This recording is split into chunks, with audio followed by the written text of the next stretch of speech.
What do we got? I guess you had a lot of momentum after last season. Do you have to find some middle ground after that momentum and not get too high, not get too low? I don't think so. I think it's more about confidence and guys knowing that we can do this and that they can do it. I think when there's maybe a play in practice or maybe there's an almost did it in a game type clip, and then there's the coaches kind of encouraging and friends on the team kind of encouraging. That only takes you so far, I think. I think when it can actually be done, and it's something that you can point to of like, hey, we can do this, you can do this, and this is what we're going to do. That's a whole other way of moving, and our team's moving that way right now, and so it's a good feeling to have. No, no. I tried, we're on vacation, moving, and it's in the airports, and so my wife will kind of point, and I'll go the opposite way, like that. If anything shows up on your phone, it's like, yeah, yeah. You kind of answered it a lot. What is actual status? It should be any day. I have not checked my phone today. I'd anticipate someone would have told me if something would have happened, but it could be any time. It was the prior to July 4th to right after, so we're right in the meat of when we should know. So very hopeful we get some good news coming back. Did Baylor or did you submit a waiver Yeah, for 2 yeah, yeah. 2 years ago, Big 12 Media Days, you talked about, the Texas leading the Big 12, a lot of new team lost being the face of the conference. Uh huh. Do you feel like with the season you had last year that this team is ready to take that step? Oh, I don't know. I mean, this team's got to be ready for having like a great run tomorrow. Making all the times, and there's no one throwing up after the run, and we're finishing through the line that we got. And so I think there's so many little things like that are really in turn big things. And I feel like the guys know that. I feel like our team knows that. I feel like the leaders that are here today know that. And we were talking earlier that when the focus is on little things like that, and those little things are in-house, really big things. It's crazy how it can turn. For us in 21, it happened. Was talking with Kalani last year. It happened with his BYU team, where all of a sudden, kind of the uphill climb, tough stuff, became a downhill. Going real fast, fun, easy stuff, and so. We want to get to that type of flow again, and it just takes a way conscious effort of like, hey man, all this stuff that's out here, keep it out here, and get our focus right where it needs to be. I think Sawyer, KT, Josh, in particular, are guys that are really helping with that. Do you guys have any kind of cow patch for Alex? We are, yeah. So we're still working on what exactly that's going to look like, but we're aiming to do that. I think. That whole, it's just the communication with his family and with our team, and just the emotions that all go with that are ongoing, and so it's just such a sad thing. And so I think to have the ability to kind of have him with us and honor him in a way that's real respectful moving forward is something that we're looking at doing. Coach, you guys had a couple of recruits from our Texas Southern area that brought Caden Nine running back, and then Colin Peacock coming back the injury defensive back. Most of you have any initial thoughts on those guys and kind of what you hope they bring? Talented, hardworking. I think they're both very humble people, and are coming in to improve and learn. And there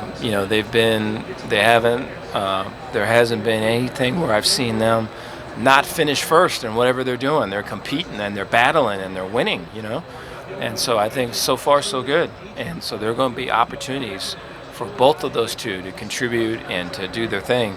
And so we want to provide them the lungs and the strength and the stamina and all of it to do it. And we're doing that right now.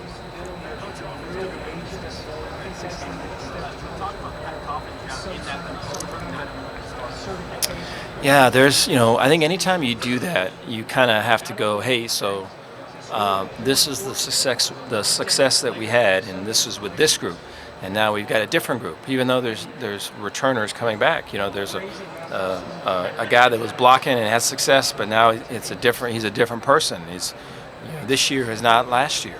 And so to find ways that we can kind of move the offense forward is something that Spav does a great job with, and I know that has been forefront for him, and moving people around. And so outside guys playing inside, moving outside, the more motion to get the matchups that we want. I think Sawyer, his ability to identify, the covered shell, right? People trying to play too high on them, and the tilt that they'll do to spin a safety down and seeing it, and a head nod and a glance goes to the X, and it's a missed tackle and it's out.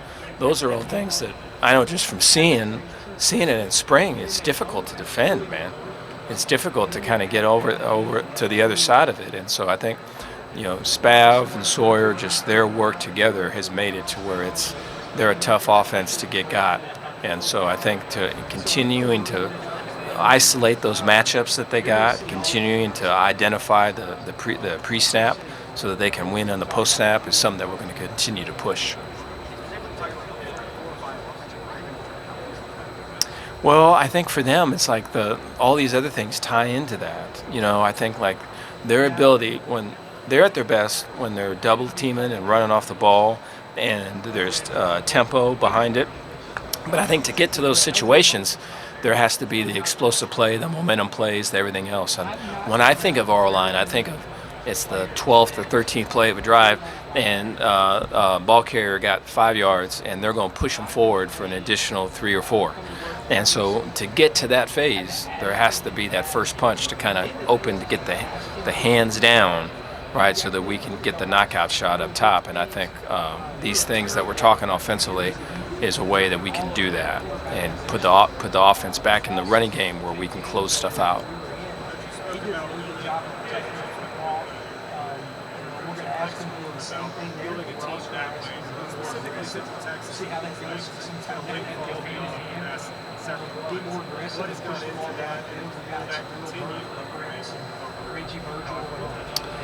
Yeah, I think a couple things there would be like we have the money to compete with really talented guys. I think we've got the relationships that go all the way back for years, and I think you wish with some of the guys that came up here recently that moved on, that from locally that went to a different school or a school in our conference, and not our school. I wish the relationship started stronger all the way back for them too, But while that was happening, we had really kind of our hooks in a lot of the guys that are coming up right now. So you're seeing some of the fruits of the labor of however many years of it going, of just the high school, the families, the kids, all of it. And so that's something that we want to be able to be so much better at, and it's been something that's been a failure for me and for us. And so to be doing a better job at it is a start, but we want to be at a whole other level with it. So we'll see. Obviously, a great game this season last year down the stretch, but how do you guard against, being slayed 0-0 starting this year, and then what should you maybe take from it would be what happens when we play disciplined football, what happens when our best players play their best, when they show up. I think those are areas of growth for this team. I think I look at Michael Trigg, and I look at his ability to be such a playmaker, and there'd be a half here, there'd be a series there'd be a quarter over here. I look at Jackie Marshall, and Jackie would take over a quarter here, or he'd be in a couple series making plays there. But now, right, to get it to where we got to depend on Michael Trigg for 4 quarters all the way through. We got to depend on Jackie Marshall all the way through. And I think there's areas of growth for them, so to be the contributors that we need to be. So the focus is really on that, as opposed to any of the stuff from last year. If anything, if they did it, we can do it. And so let's get started with it. Coach, I talked to Devin and Jackie just about the oral noise there, and they both kind of left talk about the work that they put in and how they don't want to leave. How do you build a culture where players want to play and stay? Yeah, that's hard. I think it's. I think if you if you invest in players and you really do care about them, and you spend the time to kind of get the connection the way it needs to be, and you're on this journey with them. I wish that all of it would be like this, but a lot of it is like this. Especially with young people, and especially with life coming at them as fast as it comes. And so, I think like a lot of times the qualities and everything that it takes to build those relationships the strongest when it is like this could be an arrow pointing this way, right? To win immediately and to turn this thing around and to win right now and to kind of get the best quality team that you can. The arrows point that way. So that's hard. So you have to live in that world right there. And I think prior to it, a couple of years ago, we were living in this world. And so now to add this to it and then hold the tension of that, it's just really, really hard to do. And so I think, we probably, one of the reasons why I think we probably won 3 games was that connection that we had, because all the time was spent on that. And so to have football and make football important and the monies that go into football and to really push that and then still keep the relationships has been, something we're trying to do.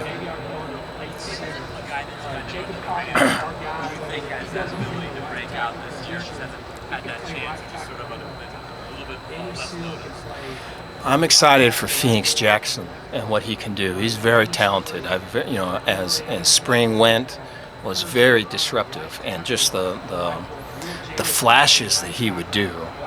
Just so disruptive. And so there was times where it was unblockable, and then the ability to cover people out of the backfield and cover tight ends and mismatches and all those things he was able to handle. I know right now there's player run 7-on-7, and he and Trig are going back and forth all the time. And so Phoenix, we need Phoenix to stay healthy.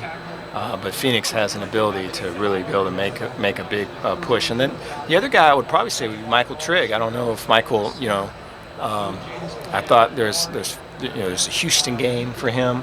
There's the TCU catch for him. But he's capable of so much more. He is a game changer. And his work ethic and his focus and all of it is the best it's been. And, we'll take it. And we're excited to get to that point to where he can be his best, day in, day out. I think that'll be the difference for him. So I understand the comment that the Auburn game is going to set the tone for the season and kind of get the standard. What are your thoughts on that game getting the standard that you guys start right now? Well, I could see that our guys probably feel that. I think there's an urgency and intensity with how they're working this summer and how they're holding guys accountable and how they're, I think this past week there was 2 freshmen that kind of slipped up and were late with something, and a lot of these guys that are here today called them out and kind of got into them some, and all of it was really good. I think those were, in the past, those would be things that a coach would have to do. But now we're having players that are way out in front and doing it, and I feel the reason for that is all the growth of it. These guys have been here for a while, but 2 would be knowing what's right at the start of it, But I think for us, it's like the ability for that game to play well and then great, move on to the second is always a positive. But if we play well and we don't come out with a win, there's an opportunity to know where we're at, to know what we got to improve. And then I think we've all seen that we can make corrections and we can make adjustments in a season. Would much rather do that in the beginning of the season than towards the end. And so I think that gives us a great chance to give it our best shot and go for a big-time win, but more than anything, find out where we're at and what we need to do.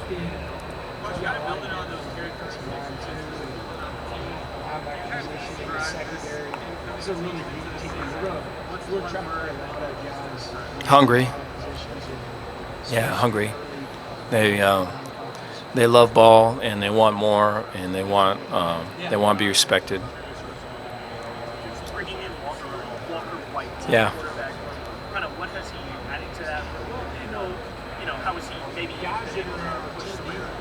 Yeah, so Walker's a great physical presence, and he's got a great learner's mindset. I mean, there can never be enough for him, so he's always up trying to get more, trying to understand the whys and to master the hows, you know. And then I think he and Sawyer is a great complement.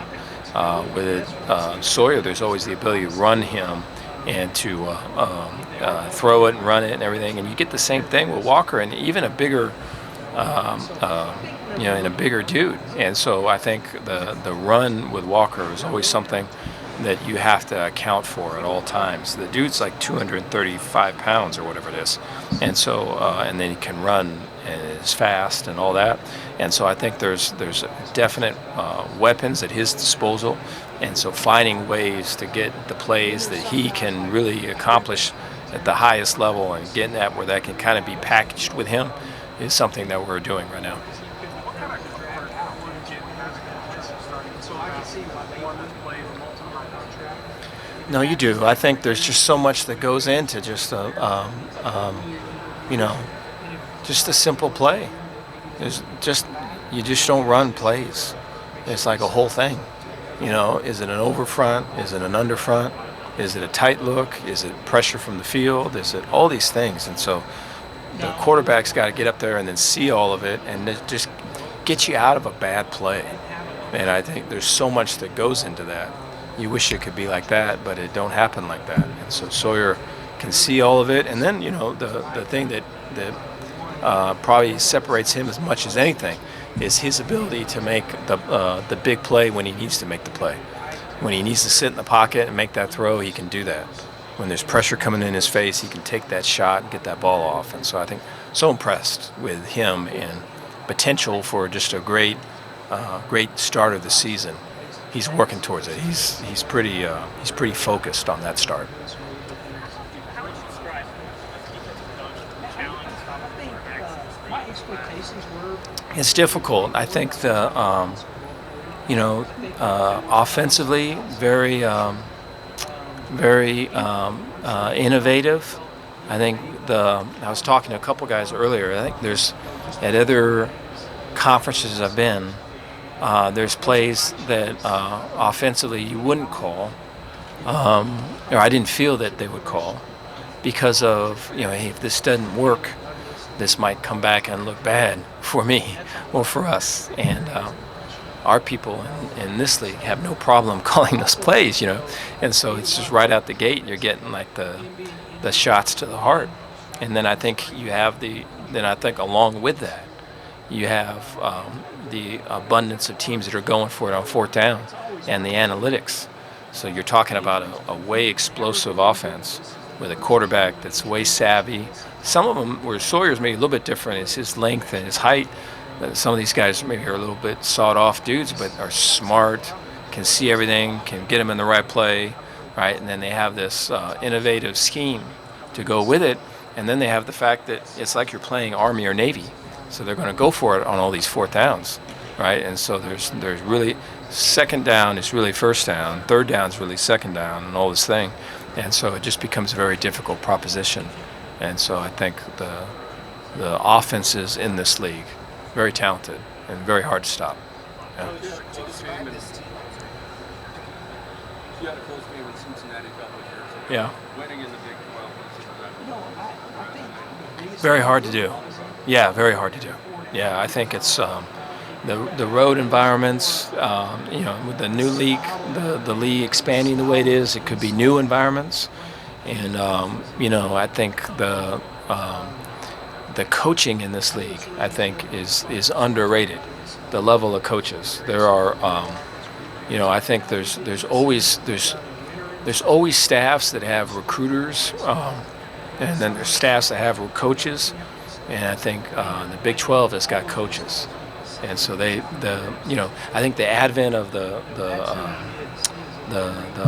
tablet and seeing the plays has only accelerated kind of the schematic part of it, and then it forces your players to have to be able to be that much on it when you have to detour this or that, and so it's very difficult. I have a lot of respect for Cincinnati and what they're doing. I know that it's going to be an angry team. when we play them. Coach, to describe this team, you said hungry, players up here, they said they have a chip on their shoulder. What is it that this team is trying to prove? I don't know if it's so much that. I think it's that they want the opportunity to play and to be at their best, and I very much feel it's that.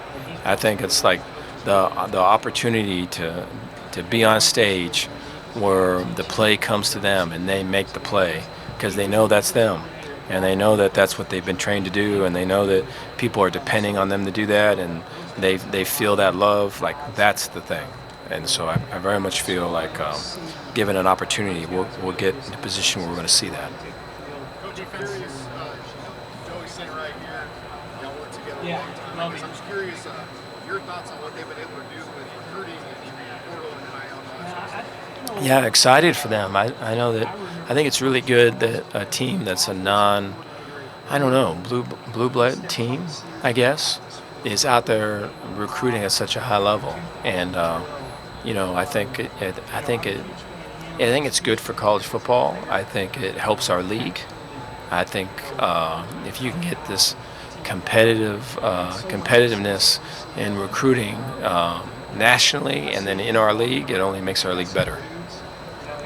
Defense certainly took some times last year. Do you feel any pressure on that side of the ball to take a step forward? How do you do that? Yeah, you always feel every day of your job is you feel the pressure. But I think like the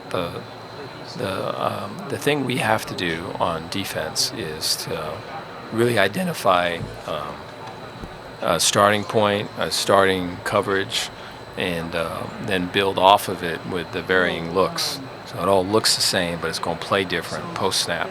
And I think, that we've been able to do that. I think, it's helpful that we went through last year and had to create a lot of stuff last year.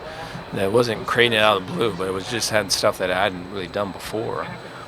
Just because a lot of the stuff I had done before just doesn't fit the game as it is right now. And so to come up with stuff and then to build it and then to see what works and what doesn't and refine it, and then spend a bunch of time talking about it and grouping things into, hey, I like these versus this, I like this in that situation and all that. That's way above and beyond where it was a year ago. And so what that does is that allows for coaches to not get in the ways of the players learning, And so that allows them to kind of get their feet settled and play. And so I think that's an advantage. I think we brought in some good players that can help us with pass rush on the edges. We've got way speed and athleticism on inside linebacker.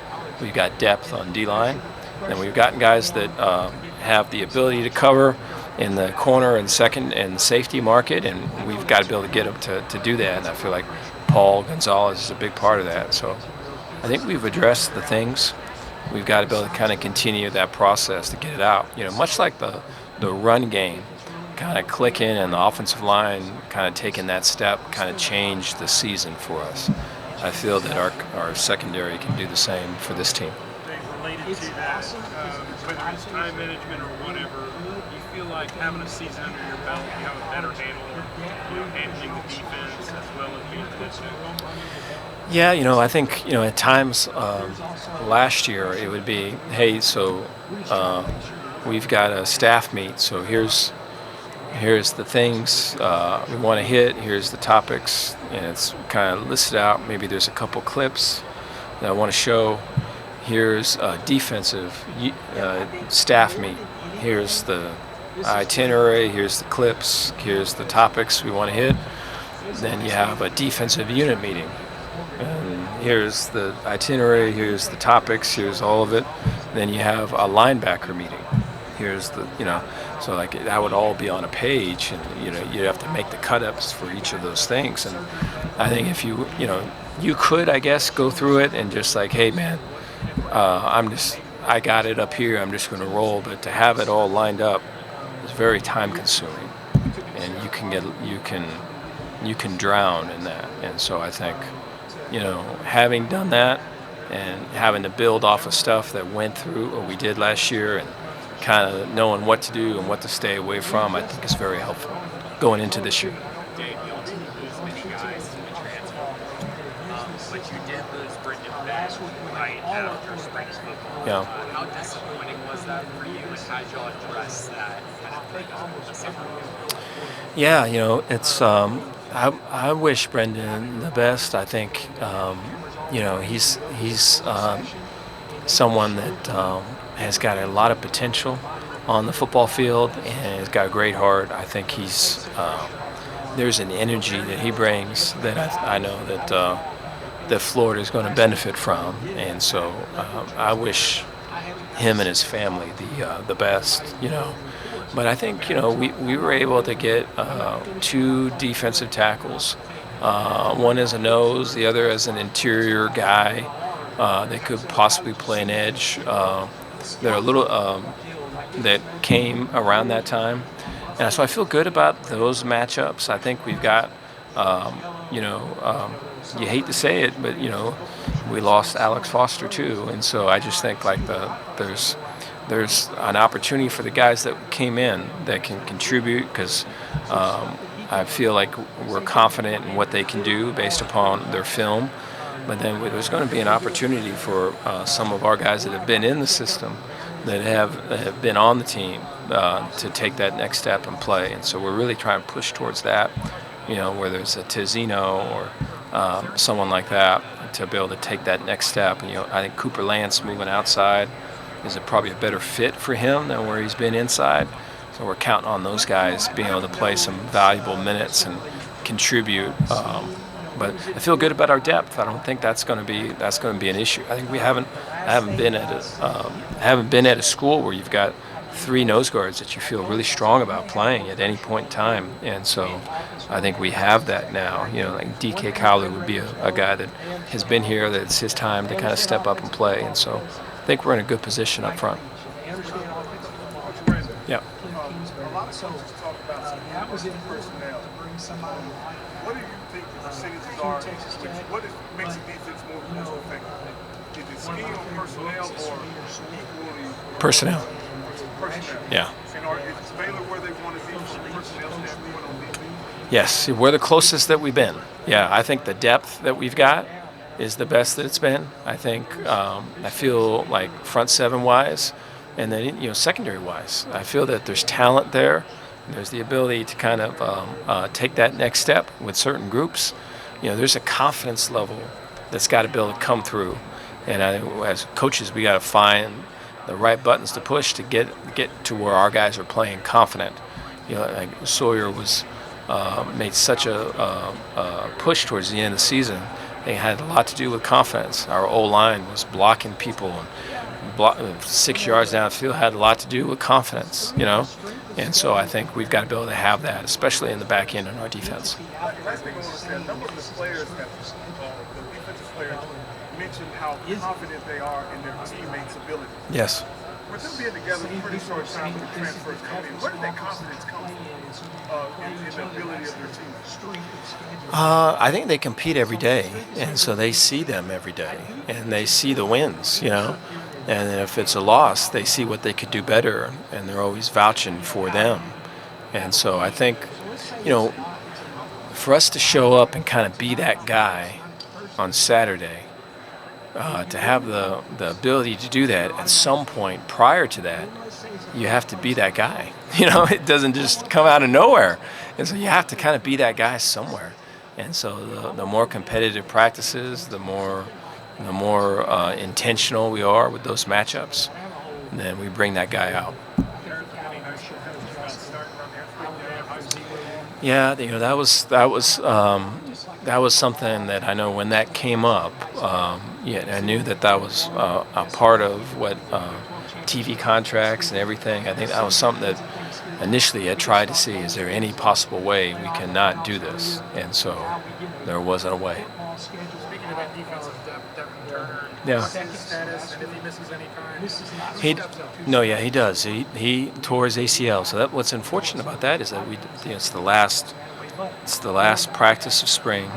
We're not scrimmaging. We're not hitting. We're not doing anything because we want to avoid